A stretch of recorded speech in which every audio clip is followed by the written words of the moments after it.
جنوبی افریقہ کے خلاف سیریز کے دوسرے اور آخری ٹیسٹ میں پاکستانی کپتان شان مسعود نے شاندار اننگز کے بدولت 27 سال پرانا ریکارڈ توڑ دیا۔ پیر کو جنوبی افریقہ نے پاکستان کو کیپ ٹاؤن ٹیسٹ میں 10 وکٹ سے ہرا کر 2 میچوں کی سیریز میں کلین سویپ کر لیا۔ میچ میں جنوبی افریقہ نے پہلی اننگز میں 615 رن سکور کیے تھے اور پاکستانی ٹیم پہلی اننگز میں 194 رنز بنا کر آؤٹ ہوئی تھی۔ فالو آن کے بعد پاکستان نے دوسری اننگز میں 478 رنز بنا کر 57 رنز کی بہتری لی۔ شان مسعود نے دوسری اننگز میں شاندار سینچری سکور کرتے ہوئے 145 رنز کی اننگز کھیلی، جبکہ بابر اعظم 81 اور آغا سلمان 48 رنز بنا کر نمایاں رہے۔ کیپ ٹاؤن میں پاکستانی ٹیم اننگز کی شکست سے بچنے میں کامیاب ہوگی، لیکن میچ نہ بچا سکی اور جنوبی افریقہ نے 58 رنز کا ہدف بغیر کسی نقصان کے پورا کر لیا۔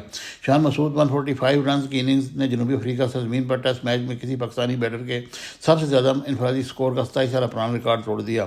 شان مسعود نے سابق پاکستانی آل راؤنڈر اظہر محمود کا ریکارڈ توڑا، جنہوں نے 1998 میں جوہانسبرگ میں جنوبی افریقہ کے خلاف ٹیسٹ میں 136 رن بنائے تھے۔ اس کے علاوہ شان مسعود جنوبی افریقہ میں ٹیسٹ سنچری بنانے والے پہلے پاکستانی کپتان بھی بن گئے۔